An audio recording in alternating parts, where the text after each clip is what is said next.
Welcome back to Two Rivers Tabac Book Club. My name's Andrew, and I'm joined by my co-host Josh. Hello there. Hello. All right, we're talking about The Dark Tower again, Book 7. It's also called the Dark Tower series. This time we're going to talk about Part 4. And as a disclaimer, we just talk about this in every episode. We do talk about spoilers. We treat this as a real book club where we assign out a portion and then come back and actually talk about it as if we were in a real book club. And just to let you know, there are going to be spoilers. So if you haven't read this book or haven't read this part, we encourage you to do that before listening to this. And then additionally, we tend to just talk about the things that we think are interesting. We don't always go into detail on every single event that happens on the portions that we read. So if there's something that you want us to talk about, just let us know, and we'll be happy to kind of revisit it and see if we want to talk about it. But just giving you a heads up, in general, we just kind of focus on the things that we think are interesting. So get started with part four. The first note I kind of have here is just like that whole sequence where, again, Roland and Susanna are linked up again with Oi. So they're the remaining members of the Cot's Head at this point. Everybody else is dead. And they go to Castle Discordia, which has been referenced a lot in this series, I feel like, at least the past couple books. And they kind of go through like a harrowing experience with this centipede monster thing. Um, Yep. it was quite a visual, man, where it's like Roland is exerting himself to the point of exhaustion, and he has Susanna on his back, and the only thing to keep the centipede monster from like eating them is fire light, and they have to keep lighting these bones as like torches, and they have to make sure they're dry, and pretty terrifying. So Yeah. It was a pretty I like this scene. It was exciting. yes, it But then was. in the back of my mind, I'm like, all right, let's just get to the Dark Tower. I feel you, man. I feel you. I Uh, feel like at this point, especially now being at part four, we only got one part left after this. In fact, the part five is not long either. yeah. Just crazy. But yeah, like it was gripping for me because yeah, like you said, it's exciting and like it's suspenseful. But I know that they're gonna get out. Like I would. Yeah, and I feel Well, like maybe not Oi yeah, or maybe that Susanna. was what I was thinking. I was like, okay, Oi might die. I was like, all right, Oi might die. I didn't think Susanna would die to this. I was like, I feel like if Susanna was going to die, it would have been to the Dandelo person that we keep talking about. Of course, that's in this section. She doesn't die, but like, yeah, I didn't even think she would die in this section. So it's just kind of let's get Right. on with it. Yeah. But I did like this part because it's my in like Tolkien's lore where you'll have to correct me if I'm wrong because I can't remember the exact name, but it's like the hidden like dark beasts like underneath the surface of the earth or something like that, like Mhm. Mhm. dark grotesque creatures that like won't even see the light of day. And Right. it's only really in the Silmarillion, I think, because I haven't read it, but Yeah. do you know what I'm talking about? Yeah. No, I know what you're talking about. Yep.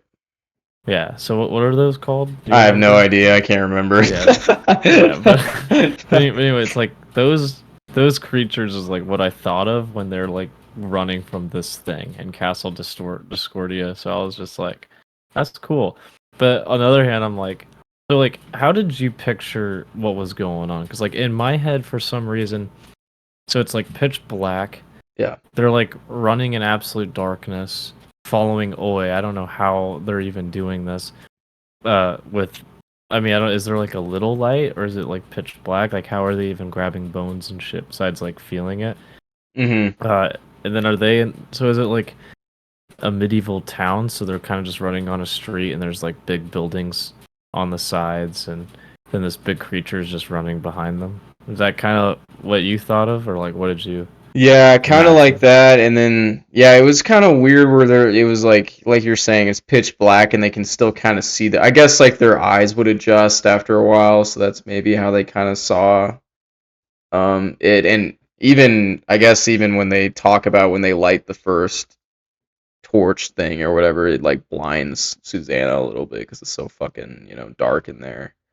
Um, but as far as like imagining it, yeah, I mean, I just imagine like a pitch black, um, yeah, and like medieval, and they're like just trying to run through this tunnel to get away. But that shit to me is like shit out of my net. Like that's hell to me. Like that shit. Like being in pitch black and being having this monster following you, and then Yeah.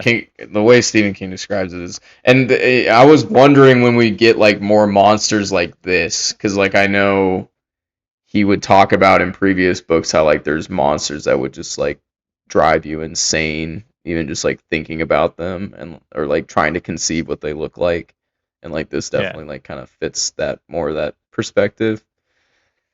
Oh yeah, just But like when they were on Blaine the Mono and they're going over the mountain and they're seeing a bunch of grotesque monsters yeah, like that too, in the right? wastelands. hmm Yeah, this Uh, almost like signals to me, like this scene almost signals to me that it's like we're so close to the Dark Tower now that everything is gonna be grotesque and like kind of fucked up because like we're just so close to the tower at this point that it, up to this point we've had situations where like there's monsters that are scary and there's creatures that are not that are like fantasy creatures, but now we're in the real shit. Like there's just like absolutely disgusting monsters and like grotesque monsters at this point.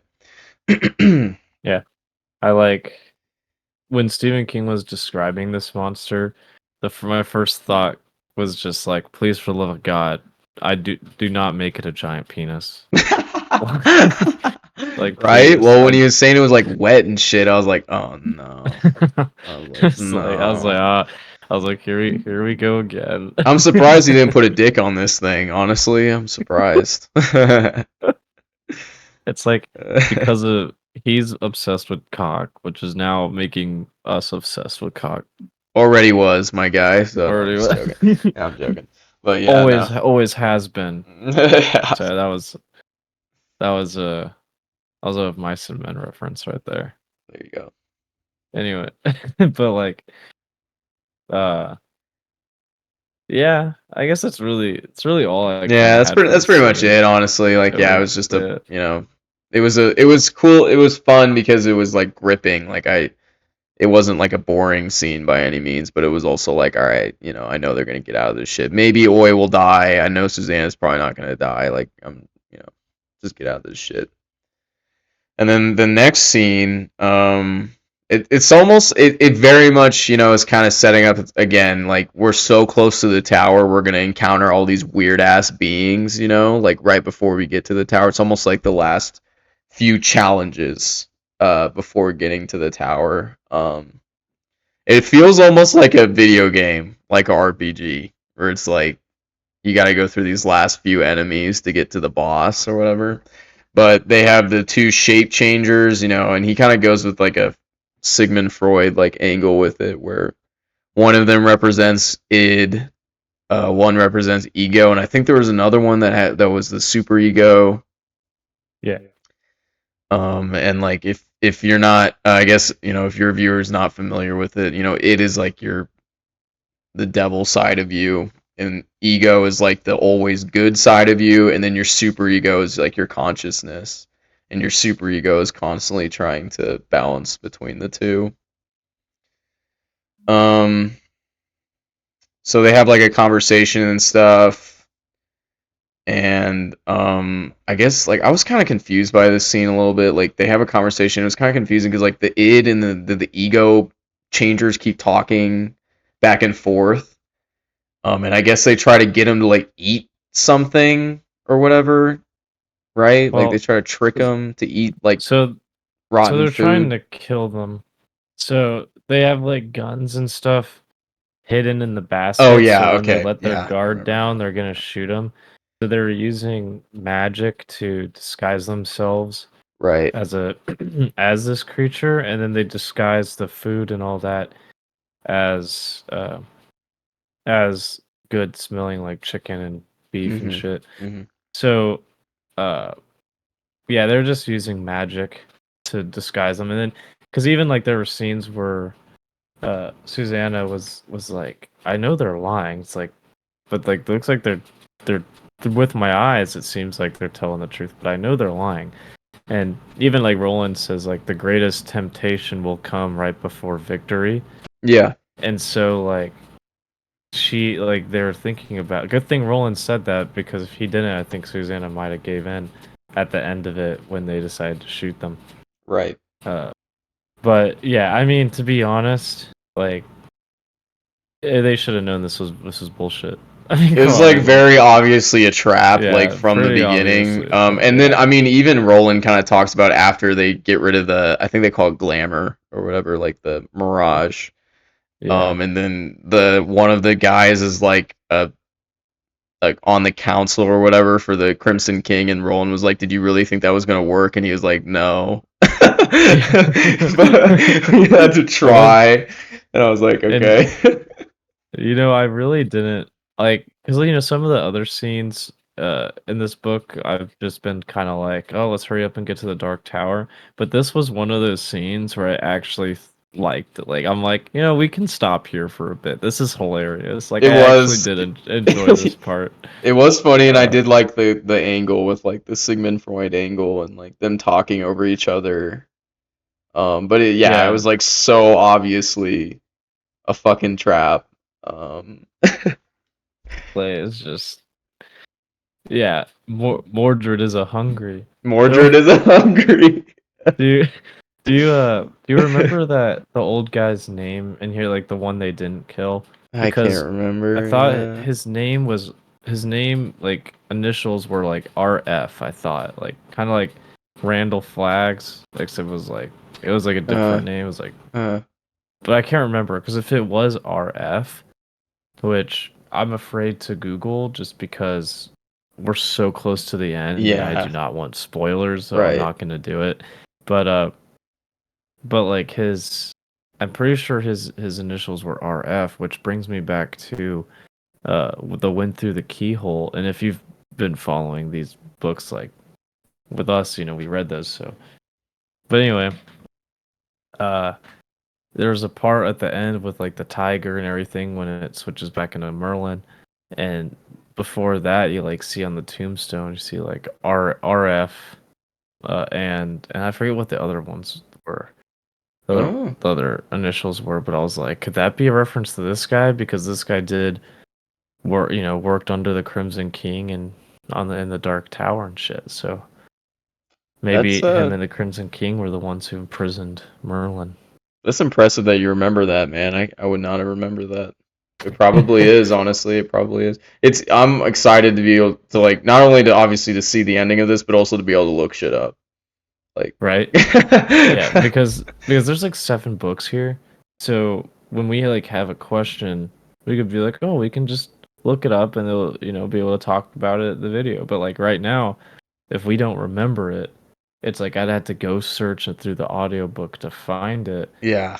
But or I could Google it, and if I Google it, I could get potential spoilers. And it's like we're so close to the finishing this that it's not worth the risk. No, it's not. I'd rather, get the ending organically at this point.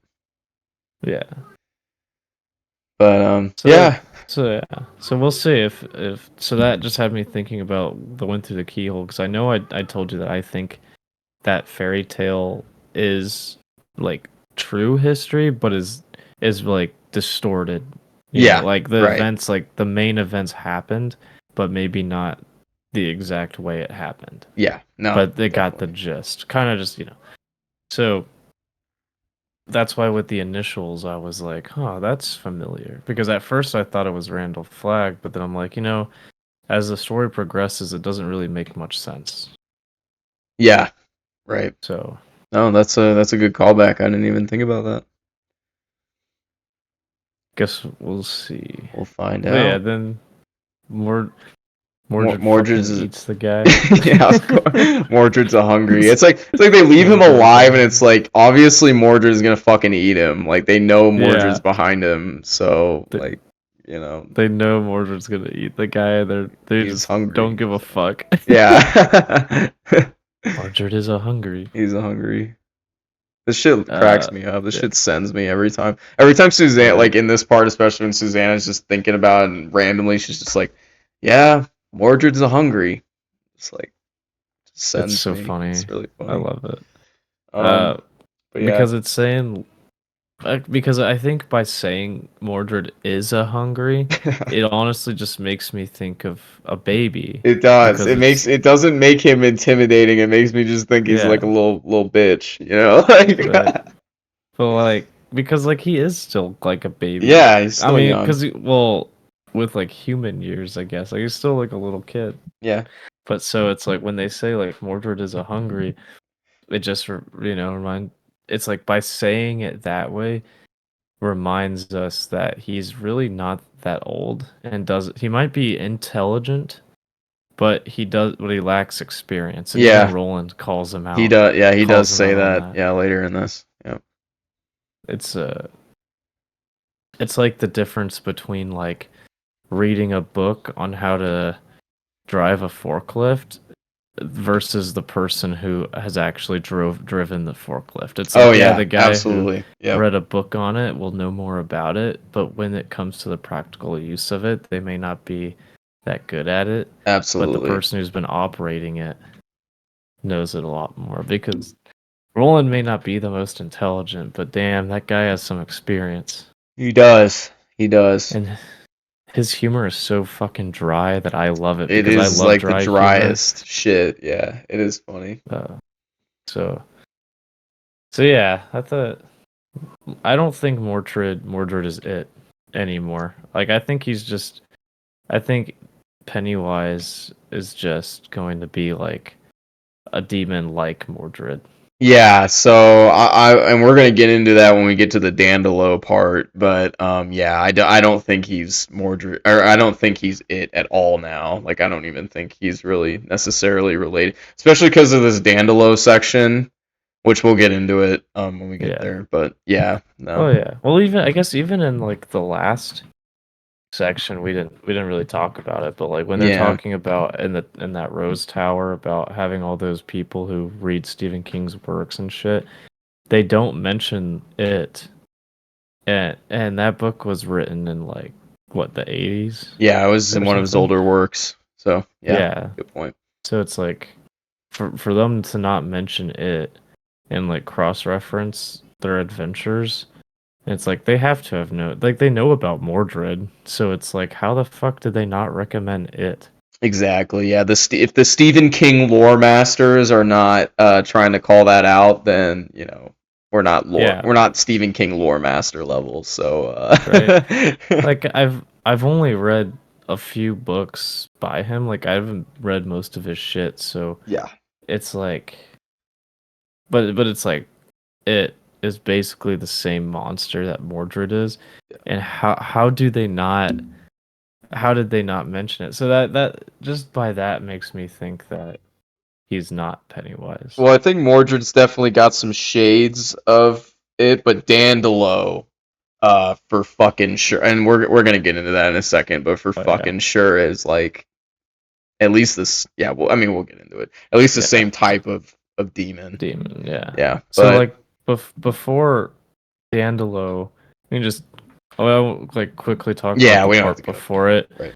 where it's like Roland and Susanna and Oi are traveling through. It's not super cold, but it's chilly, and it'll fucking get to you because they don't have any warm Yeah, clothes. right. And And I love the scene here where like Susanna gets to a point where she's been cold for so long that she starts to just not give a shit even that Eddie's dead. Like she feel like she's almost like I hate this more than when I watched my husband die. And it's like you almost think it's like, oh, that's shitty of her to think of that, but it's almost like nah, because at a certain point, you just need basic things, right? You need food, you need water, and you need to be warm, right? And like when yeah, those things are taken, it's almost like the Maslow's hierarchy of like And I don't know if he's just building on that theme. You know, he just talked about Sigmund Freud, so like now we're kind of on the psychology theme with the id, ego, superego,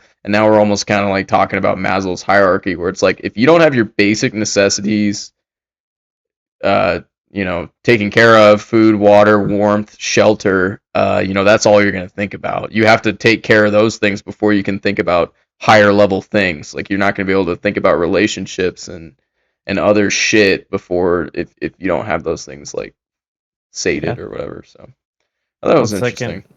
that is interesting. I don't know. You'll have to text me that guy or whatever, like the book, Yeah, I only because that sounds interesting. I don't even know who that is. it's cool. I only remember it because they talked about it so much in like my high school psychology class. But yeah, it's basically like a pyramid, and the bottom part of the so like basically the point of it, just as a quick synopsis here, we won't go too deep into it, is like the bottom is what has to be completed before you can go to the next level, right? So the bottom level is what Susanna's talking about: food, water, warmth, you know, just being fucking alive, basically. And Yeah. then, you know, you go from there. Like, I think the next level is like, God, I can't even remember. It eventually gets to like relationships, you know, like, do you have good relationships with people? And then at the top, it's like self actualization or whatever, which is like, you know, you're achieving your as close as you can to like your best self or whatever. But it all begins with the food and water and stuff. If you don't have the food and water, you can't do any of the other stuff, right? You can't maintain relationships and you can't become a better person if you're freezing to death. Right? Which I Have you been around my sister when she's hangry? Like, my God. Like, when a woman is hungry, you better get that woman some goddamn food you know, and or get the fuck out. Mordred.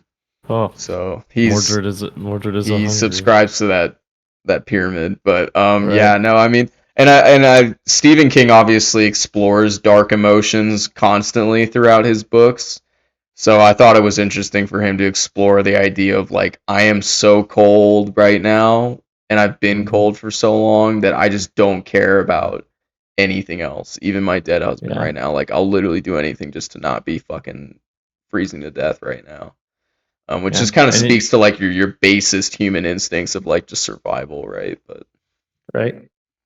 And this kind of goes to show it's like how how do you get character development, or how do you get like like the to the nit and gritty of what is a character, and like what do they believe and how do they think, is you put them in turmoil, right? Because when they're happy, they're content, they're not really growing because they don't really need to grow, because they're content where they are because everything's good, warm and happy. It's when you throw a little chaos in there is when they're challenged to make decisions and to think. And this is where we start to get into the nitty gritty. And I think this is where Stephen King's writing is fantastic, because he puts, by putting all these characters into turmoil, we get to see a deeper side of them, and then compare that to like what would we do, yeah, because yeah, it's like the same thing in real life. Like I hear a bunch of stories from people who come from, they're like from other like third world countries, or come from like communist countries, and they come over here, and then they're just like it's a whole new world of opportunity for them, and they're just like so grateful about it. It's like, and all that struggle they went through growing up has led them to be successful now, which is kind of like it's like a whole thing where it's like you struggle, like by overcoming the struggle you grow. So by having Roland and Susanna just and she didn't like give in to that conclusion about Eddie's death like the first day. Like it was like weeks, months. yeah. Like it In was a this, long yeah, time. so Like, this cold for so long. Yeah, yeah, and it's like, and it's not like, and we grew up in the Midwest, so it's like when it gets cold, you put on warmer clothes. But if you didn't know what the weather was going to be like, and you were wearing shorts and a t-shirt when it dropped to like 50 or 45, and it's like a little chilly, and you're like a little uncomfortable. Like it's not super unbearable, but it's uncomfortable. But it's not like that for that long, because you either change or you go home or whatever. But Right. but Roland and Suzanne are in that small uncomfortable for a very very long time. And I'll tell you, living in Phoenix now, like it's hitting summer. When this shit gets like 115 and I'm working in the fucking warehouse, and that's only like 8 hours, and that's gonna suck ass, and I'm gonna be home exhausted, hating life. God, yeah, That it was only sucks eight ass. hours. I'm like, imagine months. So, and time's distorted for them. So even like Susanna's like becoming like, God, how long has it been? Yeah, man. I mean, it's almost like each of these events is a different trial in its own way, where they're all difficult, but they're all like difficult in a different way. Like with the centipede, you have to think on your feet really quickly and like get out of the area really fast. You have to adapt really quick. And then with the shape changers, is like you can't give in to the temptation of eating the food, of believing them, and then with this frozen thing, this cold thing, it's almost like it's a different kind of trial because it's difficult, but in a different way where it's just a slow pain that you just Yeah, can't get rid of, and it just eats at you. So, but like yeah, I this feel is like it was partly inspired. I know he has references to Maine and stuff because he grew up there and he lives there, but obviously Maine's fucking cold. So like I almost like think it's almost a he's had experiences when he was growing up where it's like he's cold for a long time. He's just like fuck this. Like it's yeah, just at a certain point, man, like yeah, like you said, either way, cold or hot, like after a certain point, man, it's just like, dude, fuck this. it's So yeah, it's almost like every single test has been a specific test of willpower. right, Uh, and just like you said with the centipede one, it's endurance for me is the first thing I thought of. It's like so uh they're running, and I guess Roland's really the one running, but right, Susanna has to be quick on her feet too, so I guess yeah, that's where I get it. So it's like the first one, it's like uh ingenuity under extreme stress. The second one is more like wits, a game of wits with like trust, a game of trust, because uh how much are you willing to trust someone you just met, even though because of the situation you're in, like you're hungry, you're cold, are you willing to give in and give in to to the temptations they're offering, yeah, knowing that something might be wrong? Is like it's for me, it was like a test of that. And then like the third one so far, like the Frozen Wasteland, is a test of willpower. Yeah, I guess they're all willpower, but this one's more like I wish I was better. I wish I was better articulate, but no, yeah, it's like it's a like slow. It's endurance. not a burn, but it's like a slow burn. Like it's almost like the Chinese water torture thing, where like Yeah, yeah, they put you, and if you're a viewer, you're unaware, like they put you in the I can't remember if it's a chair or they lay you down or whatever, but they just drip water on you forever, and you can't move or do anything else, and it sounds mundane, but like over time you just go insane. yeah. Kind of It's like like this, where it's like you're just cold, you're just mildly cold for a really long time, and it just eats at you. yeah. I guess a test of endurance there, Yeah.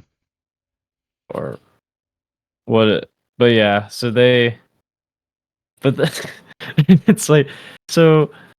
Okay, the first thing I thought of when this fucking old farmer on a dead horse shows up, I'm like, look, and he's like all jolly, happy, and go lucky and shit, and he's like this close to the Dark Tower. I'm like, come on, guys, like It, something's it up. was it was I'm like like, the come fucking shape on, changers. It was so obvious that yeah, this shit's a trap, that it was, and we still hadn't met, you know, the person that Jake and Eddie kept talking about, fucking Dandelo. It's like this guy obviously has to be Dandelo.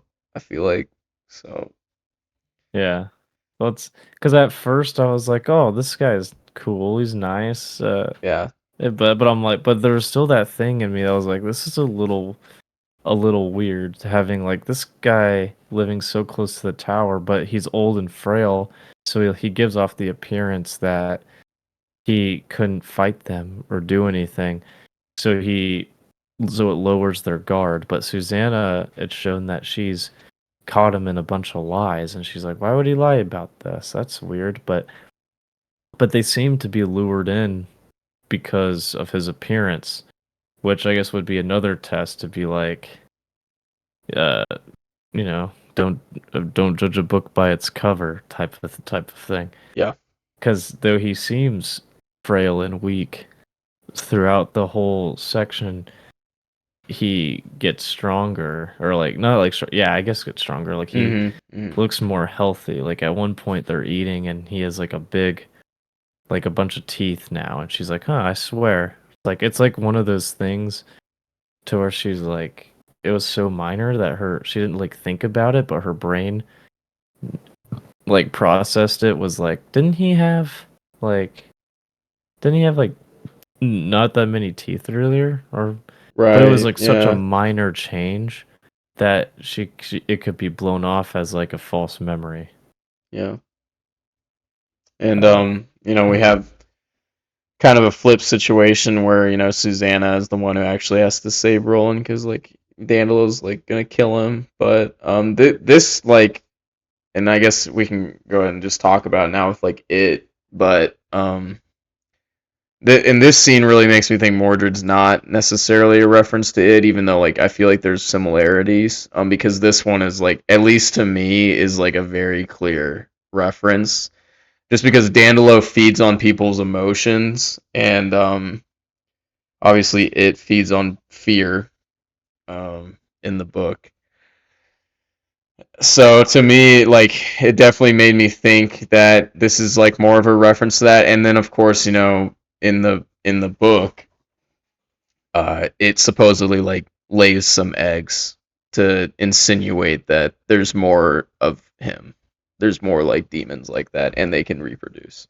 So like to oh, so wait, yeah. sorry. So I was like, so in the book, Yeah. it talks about it laying eggs. Yeah, it talks about the potential of there being like eggs or whatever. It's not really explored that much, if I remember correctly, but it just insinuates that there are more demons of that type.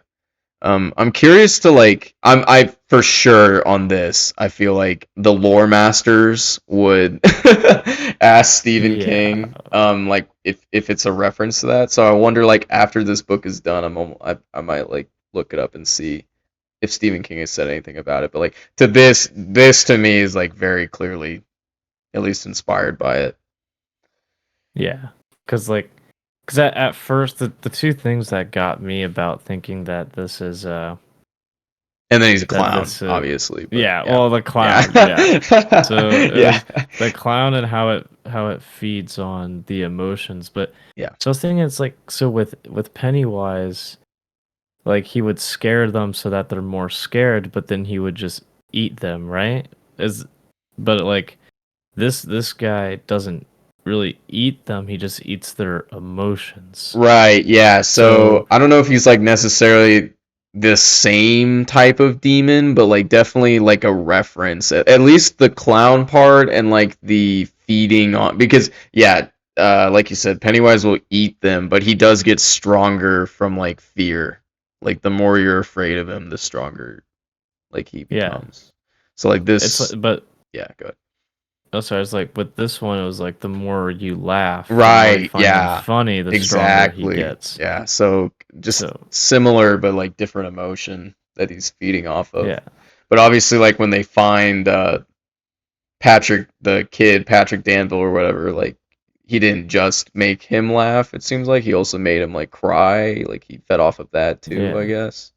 But yeah. and isn't it uh isn't it interesting that the these creatures are basically vampires, like half vampire.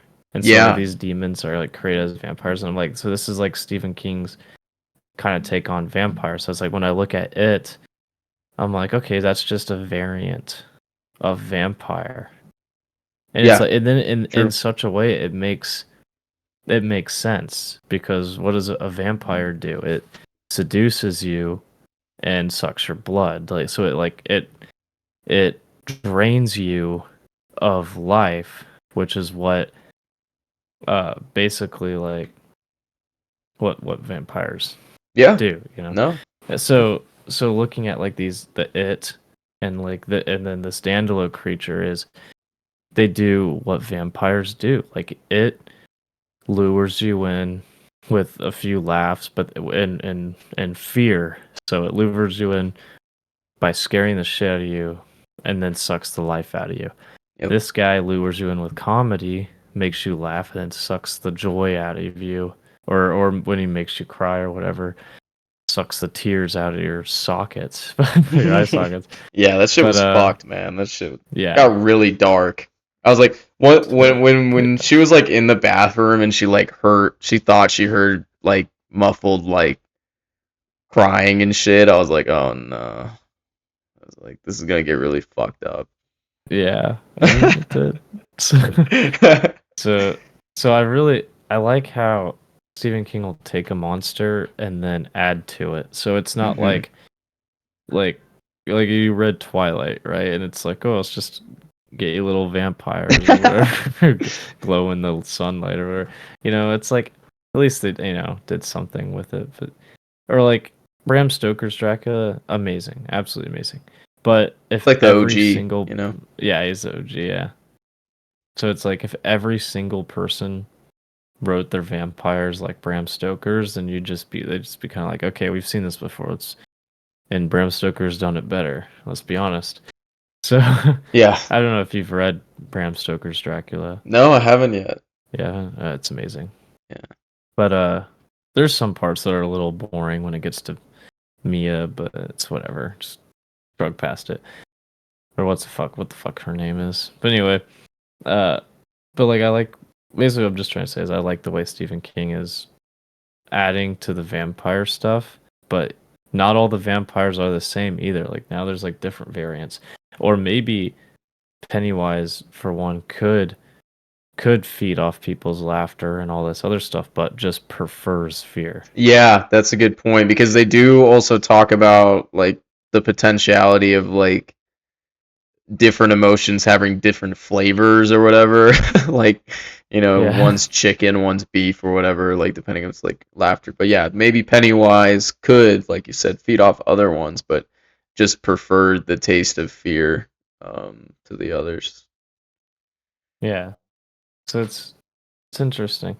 I'm it's like for some reason I kind of wanted Mordred to be it, I think it would but be it just cool for sure. yeah, Yeah. but it just doesn't make any sense No, like for at it. this point, it like when it was the initially when we were introduced to Mordred, it made more sense. But now that we're like deeper in and have more detail, it just doesn't. Especially if he puts, to me at least, this is a clear reference. So he has his it reference here. So I don't feel like he would have two references.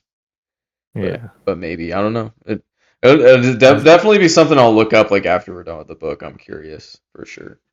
I still don't know how the fucking lore finders didn't tell Roland about it. It's like the first fucking thing I thought of Yeah, no, me too, when man. I mean, when I Mordred thought was this, I born. thought the same shit, especially them being a spider and like, yeah, Yeah, but literally ridiculous. Lore finders are yeah, what are useless. you guys doing, The lore fuck are you? masters? I haven't even read it, and I knew about that reference.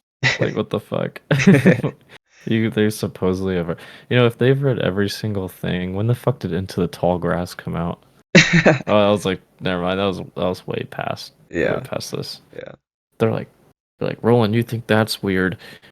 Stephen King and his son wrote about an almost rape scene together. They Okay. did. Just imagine doing that with your They son. did. Imagine being Yeah. like, "Hey, Dad, I'm gonna write this fucking rape scene." He's like, "All right, hell Yeah. yeah." Can I be in it? Yeah, he's like, "Can there be three dicks? Read that. One is a scimitar, one is A piston. a piston." Bigger than a Yeah, weasel. and also I'm not gay. Also not. Is that damn, is that the Dark Tower? Or are you just happy to see me?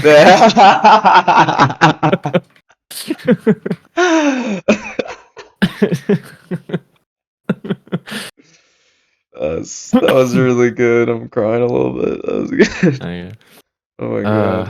uh, I don't know who in the world you Uh, could use that oh on. my god. Yeah, only people who've read this, but even then they may not even get it. Oh my Yeah, god. right. I'm just gonna go around saying that to people now. It's gonna be I'm like, what the fuck are you talking gonna say about? Mordred's a hungry a lot. Just Mordred, Anytime I'm gonna every eat, time yeah, I'm yeah, hungry, yeah.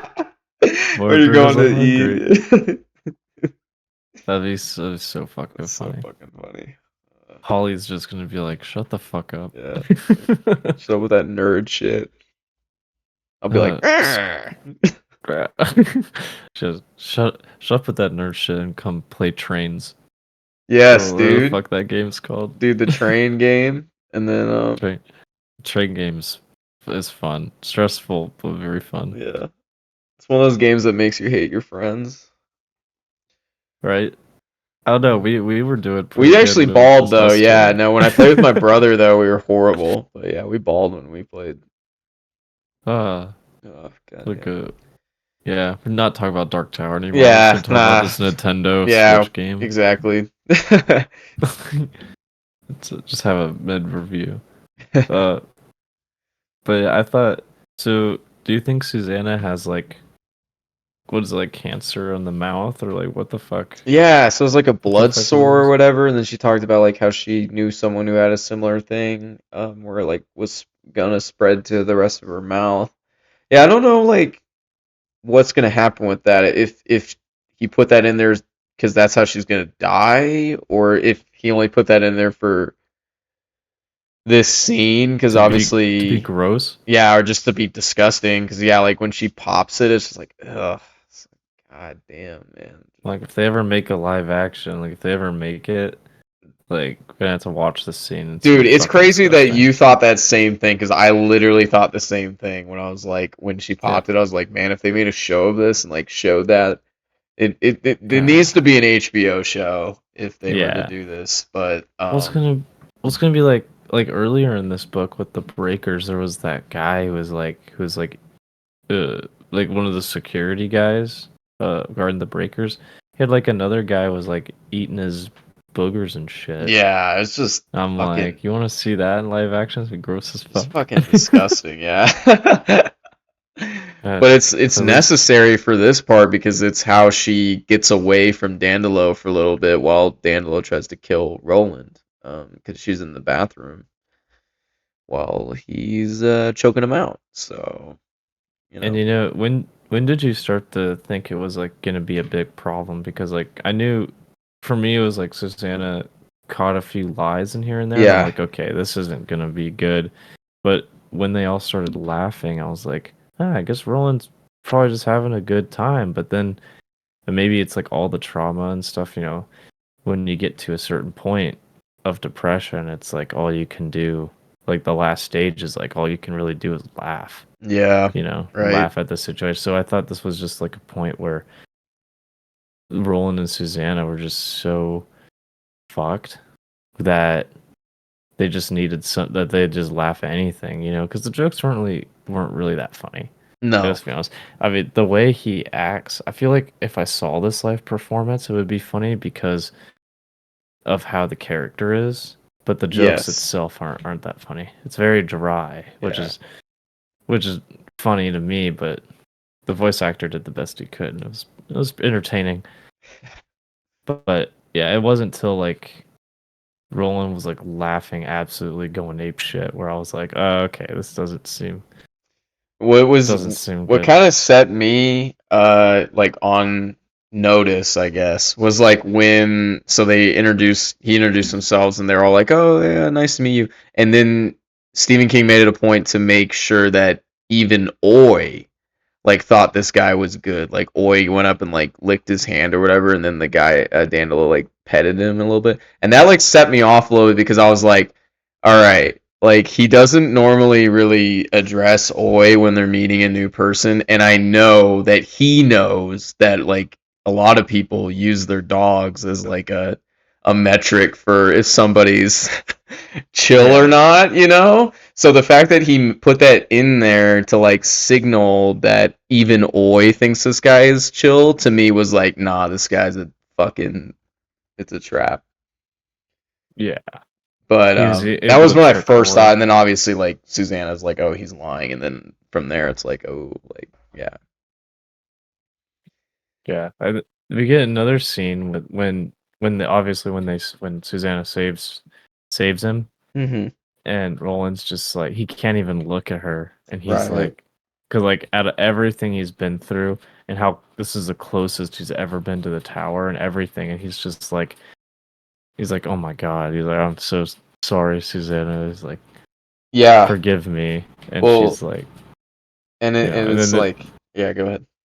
I was saying is like this scene, like when Susanna's just like, if I save you like 11 more times, we'd be even. And I was just like, oh my god, she's trying to like his pride like as a man is like gone right now because he's lost his kid. He's let Eddie died, and it's like he's at the lowest like he's ever been, really, to himself. And now we've never seen him like fall for a trap or something like this since the flashback when he was a boy. Right. Yeah. So it's like he's so it's like this is the first time in a long time we've seen him lose. Uh and it's like a whole thing, and I love it. Yeah. And she saves his pride basically. Right. She saves his because she loves him kind of, you Yeah. know. Absolutely. Well, and he's like you said, he's so close to the tower, and like without Susanna being there, he would have just fucking died right before getting to the tower. And it kind of like this whole book, especially, has been without having his quartet, like without having these people and drawing them to his world, and like putting this quest on them, he wouldn't have made it to the tower, right? Like he's probably, Susanna's probably gonna die soon, and then he's gonna make it to the tower, or he may or may not die as well, sacrificing himself in some way. But like it's almost like all these trials, he needs his quartet to help him to get through them. Because obviously, like with Eddie, he helped like win the battle with the Breakers, and then obviously dies without Eddie. They may not have won, and then obviously Jake clearly like Stephen King would have just got destroyed without Yeah. Jake there. And then in this situation too, where it's like, if Susanna wasn't there, Roland would have just died here. So it's just Hawk. Caw. But yeah, it's a It's cool great. scene. But yeah, like you said, he's never really been fallen for it. He's always the one to identify the traps. Yeah. Um, and he even identified the other kind of, wits trap, like with the id and ego guy, and but with this one he didn't notice, which kind of lends to again to what you were saying is like they're at such a low point, and he's so depressed at this point. He'll laugh. He just wants to laugh and have a good time, but he lets his guard down a little bit because I think he's looking for some kind of happiness in that situation. Oi And though, putting himself on the line. I thought Oi died, dude. I thought yeah, like he grabbed on Daniel's leg. Daniel threw him against the wall. I thought his back broke and he died. I was like, fuck. dude, I was I like, thought the same yeah. I thing was because like, God damn it. I was like, I'm like everybody's been dying in every section and no one's died in this section yet. exactly. So I was like, I thought, yeah, oh, I was about to be I was about to be pissed. I know. I was like, he definitely just broke his neck or broke his back, and always either paralyzed or dead. I was like, but he's not. You know, I think like I've always loved Oi in this series, but honestly, I think I'm starting to I love him even more now that Jake's gone because it's like you know this sayings where it's like when a dog is like so uh close to its owner that like when its owner dies it'll die out of sadness, Yes, yeah, you I've heard know? that. And Yeah. so for like Jake or for Oi to keep trucking like this. Always got so much character development for a dog. It's insane, or like Yeah. a bumble of like I'm like I've never seen Yeah. a dog besides like maybe Air Bud get like so Or yeah, much. like there's some book that's like written about a dog, type shit. Yeah, and so it's like fucking love Oi. Yeah, Ache, no. ache. Ache, yeah, ache. Rake. Crawling in my skin. These wounds they will not heal. Yeah, it's That's fucking hilarious. hilarious. Fucking love Away. Let's go. Yeah, always a real one. I literally thought he was dead. I thought either he was paralyzed and then he would die later, or he was dead. I was like, damn. Mhm. But he's not, thank God. So, and then they find, like we were talking about the Patrick Danville guy who's been like, gets really dark because he's like been in prison for years, just like fucking Yeah. Jesus. feeding Dandelo his emotions, and then also like Dandelo ripped his tongue out. It's just like nice, nice, nice, nice. Yeah. And earlier with the watch that Roland has when they're testing time and Roland can do the true minute. And now it's starting to show that the clock's a little bit off. So it's like time's distorted a little bit where they're at. And they've talked about how like this guy Patrick Danville looks like he's like 17, but he could be hundreds of years old. Like they have no Yeah, idea right. They don't how know. old he is because of time being distorted. So it's like that sounds like fucking hell. Like Yeah, literal hell. Like and yeah, you dude. feel like an eternity being tortured by but not only by pain but by laughter, like because they say that laughter is the perfect medicine for pain, kills laughter kills the pain.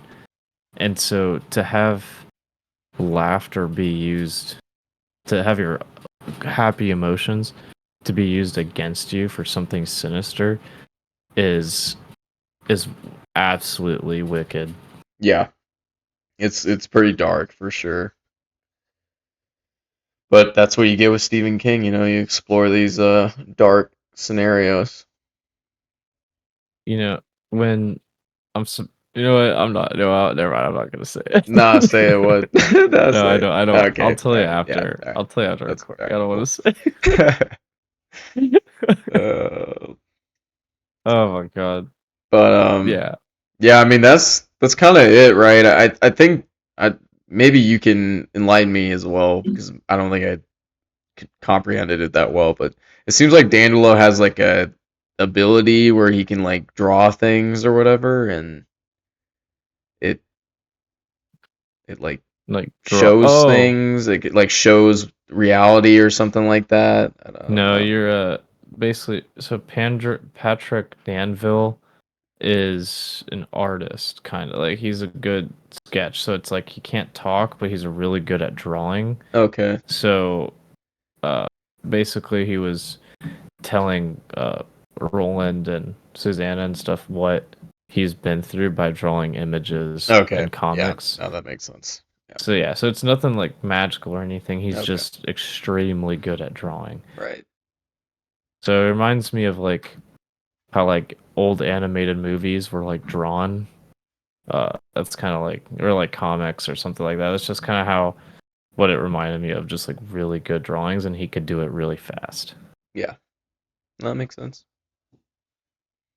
But Shit, we're almost done with this fucking I book. know, man. I was gonna say I don't really have anything else to talk about with part four. But yeah, we're We, pretty much almost done. Part five is not that long. I did see there's an epilogue as well. We can probably read that too, but yeah. Well, it's we've. not. Yeah, go ahead.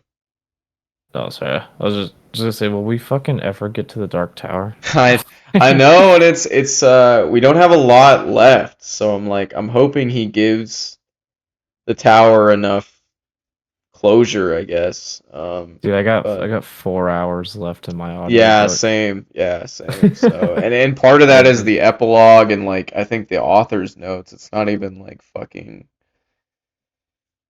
the actual book part is not as long. So, but yeah, I'm excited to get to holy the end. shit. I'm excited to, you know, see how it ends Dude, and then give like our final thoughts on like this book and then the series in general. But yeah. dude, holy shit. We're about to complete our like first big series. I know, man. It's Like crazy. I 7 and books. it's I don't think it's sunk in yet that this is literally like the last week that we're gonna be reading about Dark Tower and like talking about it. It's kind of crazy. Oh my god, yeah. It's hard to imagine because I know before. Well, I guess we could probably save a lot of this for the last video, actually. But Yeah, kind of talking about like yeah the overarching stuff. But yeah, but just like overall, yeah, like thoughts on it. yeah. Like I don't know how am I gonna go on without Roland from Gilead I know and it. in my weekly reading. I know it's been in a fucking awesome series. I would definitely. Well, I guess we can obviously talk about it more once we're completely done. But overall, it's been an awesome series. You got any? So this is it. Like the end of the book I know, man. is the next week. So what's any final predictions? Yeah, the final Not predictions, dog. Like you know, now that Jake is dead, I think Susanna will die before the tower. I think Roland's going to be the only one to get in the tower. If anybody's going to be there in the tower with him, it's going to be Oi, but I think Oi will die too. So I think Roland will get to the tower, and then he's probably going to die, right? Like you said, he's going to do something to save the tower and save the universe, and then he's going to die. all right. What do you think? I'm gonna go a little bit unpredictable. Okay, I think Yeah. Susanna is gonna live. Uh, Okay. live. Okay. Yeah. I think she's gonna live until the end. I think always gonna die by the in the battle with Mordred.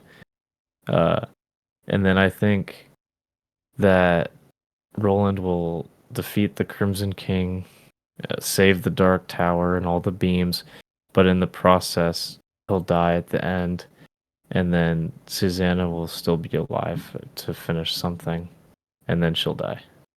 Okay. Okay. And that's and then at the very end they will all be together as a big family in the clearing.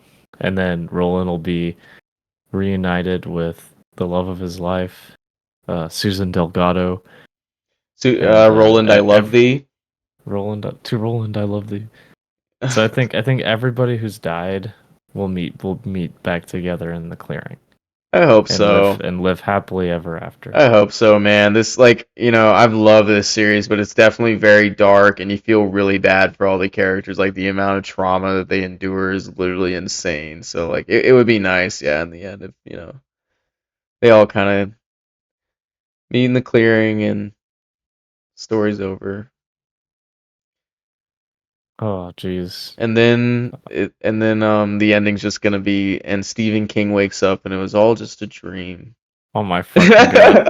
I'd be fucking pissed. That'd be Uh, that would be so retarded. I I don't know if I could I'd be read his like other that books. I was like, God damn. after after that, just be you know, after we finish this series and start reading other books and stuff, we might have to throw some westerns Me too. Yeah, in there, some I was old thinking the classic same thing, westerns. man. I was thinking the same thing because I really like the theme. Like, I really enjoy Yeah. the Western theme.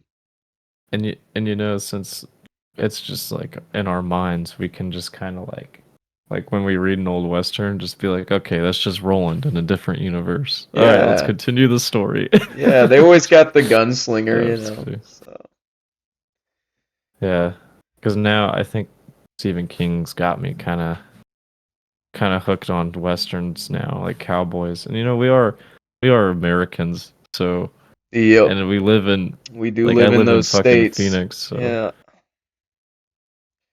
we live in those states.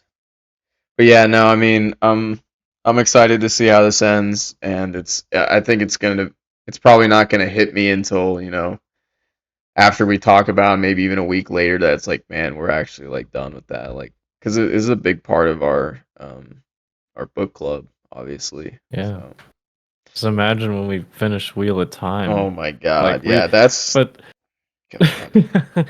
hey, but with that we still have book 10. Yeah, okay. Maybe we could probably just end this and talk after. Yeah. It's getting good.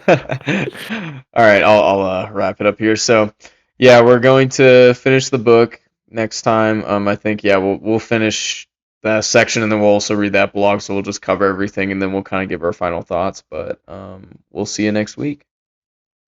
Smell you later, Red.